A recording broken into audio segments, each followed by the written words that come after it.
सभी को जय मसीह की, प्रभु यीशु मसीह के नाम में आप सभी को आशीष और अनुग्रह मिले। आज हम बाइबल सीरीज में पहला और दूसरा राजाओं की पुस्तक के बारे में हम देखेंगे। आइए वीडियो शुरू करते हैं।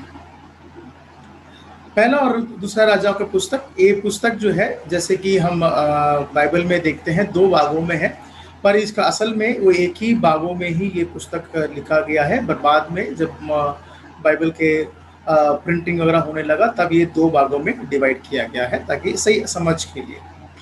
ओके, ये पुस्तक को हम जो है 5 भागों में बांट सकते हैं, जैसे कि इसका नाम खुद है जो कि राजाओं की पुस्तक, जो कि इतिहास को, पूरा इजराइल की इतिहास को जो है राजाओं के समय का जो इतिहास को, यानी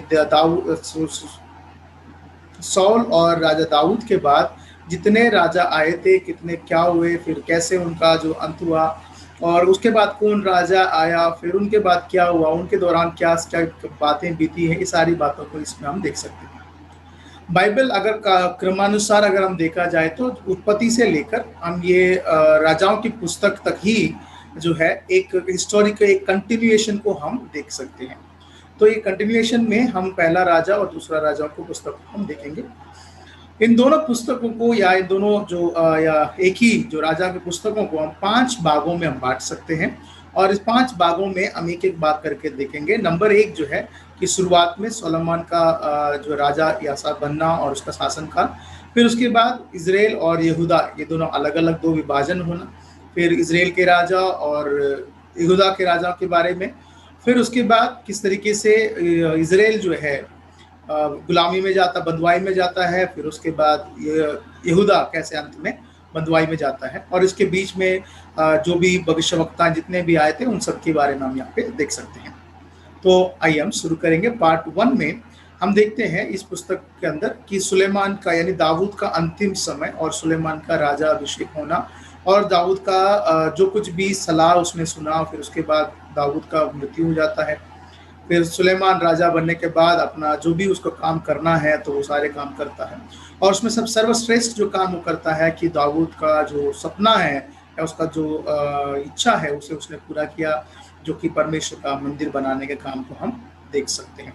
और उसने इतने अच्छी तरीके से, जैसे उसके पिता ने कहा और उससे भी बेहतर अपनी बुद्धि से जो परमेश्वर ने उसको दिया है, उसके द्वारा जो है वो यरूशलेम को बहुत अच्छा तरीके से उसने निर्माण करते हुए हम देख सकते हैं।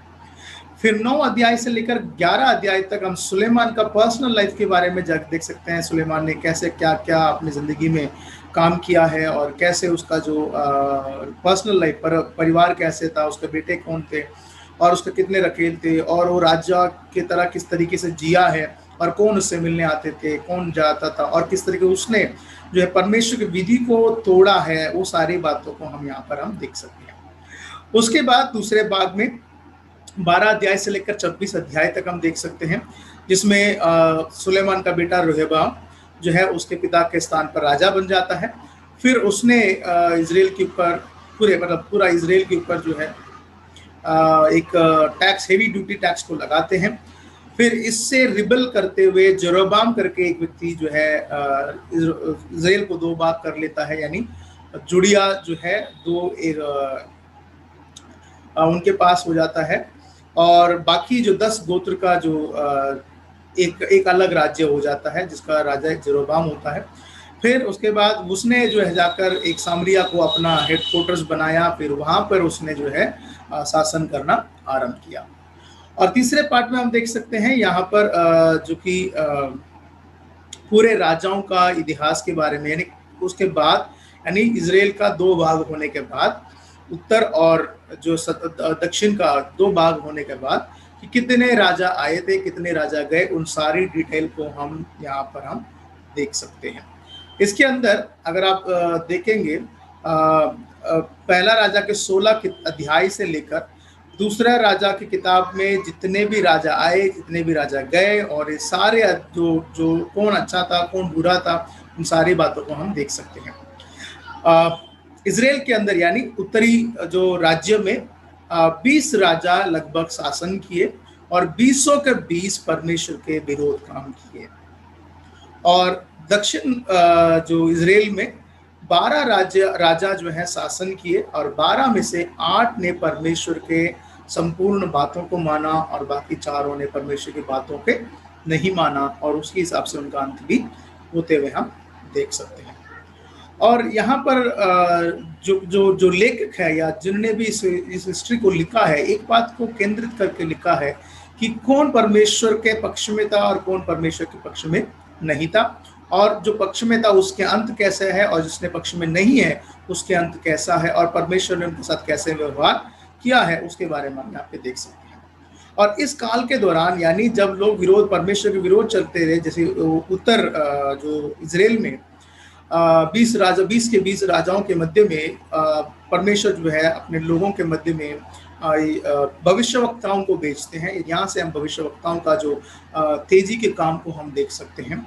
और इन भविष्यवक्ताओं में जो सबसे अधिक जो माने जाने वाले हैं, जो कि एलिया के बारे में हम सभी जानते हैं। वो आगाब के और उसके बाल देवता के विरोध खड़ा रहा, और उसने किस तरीके से जो है जेजबेल के विरोध किया, और कैसे परमेश्वर जो है एक भविष्यवक्ता को अपने रक्षा किया है, और कैसे पूरे इजराइल के ऊपर परमेश्वर ने अपना नाम को ऊंचा किया, वो सब बात हम देख सकते हैं। और उसके साथ साथ उसका जो डिसाइपल यानी इसका जो चेला जो है एलिशा, उसके बारे में भी हम देख सकते हैं। वो भी उतना ही सामर्थ्यशाली था, वो भी एलिशा के तरह दुगना सामर्थ्यशाली था, उसने भी बड़े काम किए हैं। और उसके अलावा भी कई भविष्यवक्ता आए, पर इन सभी का एक ही मकसद था कि वो परमेश्वर के लोगों को सही रास्ता बताएं, उनको चेतावनी दें, मूर्ति पूजाओं से, उन सभी बातों से मन फिराएं, और उनको जो है परमेश्वर व्यवस्था को मानना सिखाएं। और जब जब मुश्किल की घड़ी आए, जब जब समस्याओं की घड़ी आए, तो उनको सही मार्ग दिशा या मार्गदर्शन दिखाने के लिए ही परमेश्वर ने उन राजाओं को, उन भविष्यवक्ताओं को राजाओं के पास रखते थे। और कुछ लोग मानते थे और भविष्यवक्ताओं को, कुछ लोग नहीं मानते थे। खास कर दक्षिण के लोग भविष्यवक्ता के अधिक मानते थे, और उत्तर के लोग जो है हमेशा भविष्यवक्ता के विरोध करते थे। उसके बाद हम देख सकते हैं जो उत्तरी जो राज्य में एक बहुत बड़ा बदलाव आता है। आपके जो अंतिम के बारे में हम देख सकते हैं, परमेश्वर जो है जेहू को खड़ा करते हैं, जेहू राजा को। फिर वो राजा जाकर अपना बहुत अहाब और उसके परिवार को, जेजबेल को मारते हैं। फिर उसने कुछ समय तक परमेश्वर की विधियों को मानता है, फिर बाद में वो भी प्रभु के रास्ते से हट जाता है। फिर धीरे धीरे करके जो लोग जिसके बाद जितने भी आते हैं, सबके सब परमेश्वर के खिलाफ, सबके सब परमेश्वर के विरोध ही वो काम करने लगते हैं। और इनका अधिकतर जो परमेश्वर के जो तीन जो मुख्य जो बातें हैं, जो कि परमेश्वर का विरोध ज्यादा माना देखा जाता है, वो है मूर्ति पूजा, अन्याय और अविश्वास योग्यता, जो कि परमेश्वर के व्यवस्था के साथ उन्होंने किया है। और इसका चौथा भाग में, यानी दूसरा राजाओं के किताब 18 से 25 अध्याय में अगर हम देखते हैं, तो वहां पर यहूदा के राज्य के बारे में हम देख सकते हैं। और इस दूसरे राजाओं की किताब 17 अध्याय में ही हमें पता चल जाता है कि इजराइल का यानी उत्तर राज्य का अंत क्या हुआ, कैसे बाबिलोन के राजा आए, और कैसे जो है इजराइल को, यानी उत्तरी इजराइल को, सामरिया को, उन्होंने जो उनका कैपिटल सिटी है उसको उन्होंने हासिल किया, और पूरे इजराइल के नॉर्थन किंगडम को जो है गुलामी करके वो लेके चले गए। फिर 18 से लेकर 25 अध्याय तक हम देख सकते हैं, जो कि दूसरा राजाओं की पुस्तक में से। यहाँ पर कुछ अच्छे राजा हैं, जैसे कि हिजकिय्याह है, आपका जोशिया है, ये सब अच्छे अच्छे राजा हैं जो कि प्रभु के वचन को मानने वाले और याजकों को और खास करके भविष्यवक्ताओं को जो है सुनने वाले लोग हैं। जैसे कि हिजकिय्याह के बारे में सभी जानते हैं, हिजकिय्याह के समय में कैसे कैसे अद्भुत काम परमेश्वर ने किया, अकाल से बचाया, और किस तरीके से जो है शत्रु के हाथों से परमेश्वर ने हिजकिय्याह को बचाया, जो कि यशायाह के नबी के द्वारा ही उसको बचाया गया है, कि वो नबी को मानते थे। और उसके बाद साथ साथ हम देख सकते हैं कैसे हिजकिय्याह के जीवन को परमेश्वर ने 15 साल और लंबा किया। इन सारी बातों को हम देख सकते हैं। और मनासे नामक एक राजा, जो कि हिजकिय्याह का बेटा है, वो सबसे बड़ा जो है इस इजराइल को, यानी यहूदा दक्षिण राज्य के लिए एक दुख का कारण बना। और उसी के कारण ही मान सकते हैं कि उसी के कारण ही परमेश्वर ने पहले कह दिया था कि देखो तुम्हारा जो यहूदा के लोग जो हैं, ये भी यरूशलेम के लोग जो हैं, ये भी जो है बदुआई में चले जाएंगे, क्योंकि मनेशा जो है सब पूरा का पूरा परमेश्वर के विरोध काम करता था। और उसने जो पिछले राजाओं से ज्यादा बदतर उसने जो है काम करने लगा, परमेश्वर के मंदिर को अशुद्ध किया, और बच्चों का बलिदान देने लगा, और सुअरों को बलिदान देने लगा। वैसे कई जो घिनौनी हरकतें परमेश्वर के विरोध काम किया है, यानी आइडल जो मूर्ति पूजा का जो एक्सट्रीम वो काम किया है, इसलिए परमेश्वर ने उसको और उसके राज्य को जो है ये कह दिया कि तुम भी बंधुआई में जाओगे। और 24 से लेकर 25 अध्याय में हम अंत में देख सकते हैं कि किस तरीके से परमेश्वर के जो यरूशलेम के लोग या तो सदर्न किंगडम को नेबूकदनेस्सर जो है उसको जो पकड़ लेता है, फिर कैसे वो वापस वो लोग जाते हैं, इन सारी बातों को हम देख सकते हैं। और ये 25 अध्याय के अंत में हम देख सकते हैं कि जो लोग बंधुआई में चले तो गए, पर उनके अंदर एक विश्वास जरूर था कि कैसे परमेश्वर जो फिर से इस इजराइल को यानी यरूशलेम को फिर से स्थापना करेगा, अपना जो दाऊद का किया हुआ वो वादा को कैसे वो पूरा करेगा, इसके आशा में ही कब वो पूरा करेगा, उसी आशा में जो है ये पहला दूसरा राजा का पुस्तक जो है समाप्त होते हुए हम देख सकते हैं। एक अच्छी एक देश की, एक राज्य की बढ़ोतरी और एक उसी अच्छी देश की जो गठती को यानी उसका जो सर्वनाश को भी हम इस पुस्तक के अंदर शुरुआत से लेकर अंत तक हम देख सकते हैं। इसके अंदर के जो जीवन के लिए अगर कोई संदेश अगर हमें देखना है तो सबसे पहले ध्यान लेना है कि अगर परमेश्वर की आज्ञा मानेंगे तो हमारे लिए सब चीजें परमेश्वर करने के लिए तैयार है, वो हमारे लिए सब कुछ वो कर सकता है। और इसके अंदर एक और बात को ध्यान देने वाली बात है कि अब्राहम को परमेश्वर ने कसदी देश से निकाला, यानी उस समय का बबीलोन देश से निकाला, और वहां से वो उस मूर्ति पूजा की जगह से वो निकलकर परमेश्वर के वादे किए हुए देश पर आके बसा। फिर उसके बाद परमेश्वर ने उसकी पीढ़ी को 500 साल के बाद यानी अब्राहम के 500 साल के बाद उसको देश को अपनाने दे देते हैं। फिर उसके बाद इसका जो पूरा इतिहास को हम देखते हैं, फिर से लोगों के अनाज्ञाकारी की वजह से लोग फिर से उसी बाबिलोन में एक गुलामी के रूप में जाके बसते हुए हम देख सकते हैं। फिर भी परमेश्वर की आशा उनके पास है, परमेश्वर का वादा उनके पास है।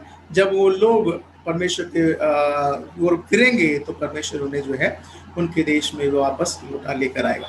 यही शिक्षा हमारे लिए भी है।